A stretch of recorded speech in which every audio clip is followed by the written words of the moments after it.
Middle east से बहुत बड़ी खबर आ रही है, जहां ईरान और इजरायल के बीच सीज फायर हो गया है।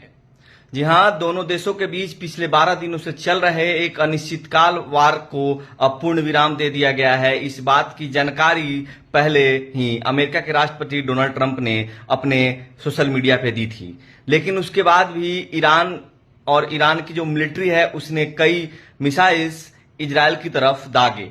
लेकिन उसके बाद ईरान के विदेश मंत्री ने ये कंफर्म किया है कि हाँ, वो अब इसके लिए मान गए हैं। उन्होंने इसके लिए अपने आर्म्ड फोर्सेस को प्राउडली थैंक यू बोला है। उन्होंने बोला है कि हम सभी अपने आर्म्ड फोर्सेस को तहे दिल से शुक्रिया करते हैं। और 4 बजे तक ईरान ने अपना आखिरी अटैक किया है। मतलब ये साफ है कि मिडिल ईस्ट में जो एक युद्ध की रास्ता तय कर रहा था, मिडिल ईस्ट जो एक युद्ध का रास्ता तय कर रहा था, जिसके बाद ये माना जा रहा था कि हो सकता है कि ये 2 देशों की लड़ाई कई देशों के बीच जा सकती है, चूंकि अमेरिका भी इजरायल की तरफ से आकर खड़ा हो चुका था और जिसके बाद रसिया और नॉर्थ कोरिया और चाइना जैसे देश खुलेआम ईरान के समर्थन में उतर चुके थे।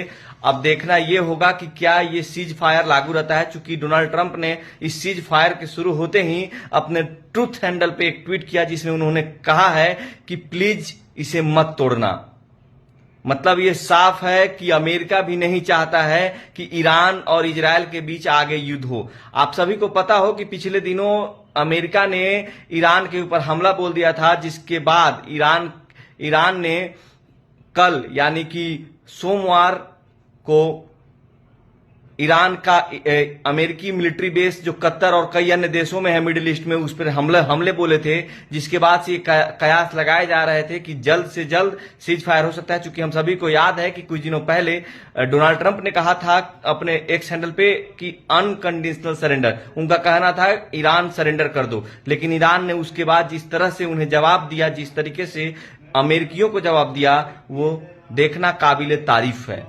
वहीं दूसरी तरफ एक और बात है कि इस सीज फायर की सबसे बड़ी कहानी यह है कि अमेरिका के हमले के बाद ईरान ने उन जगहों को बंद कर दिया था जिससे मिडिल ईस्ट का तेल पूरे दुनिया में जाती है, जिससे पूरे दुनिया में मंदी छाने और कच्चे तेल के दाम बढ़ने की उम्मीद लगाई जा रही थी।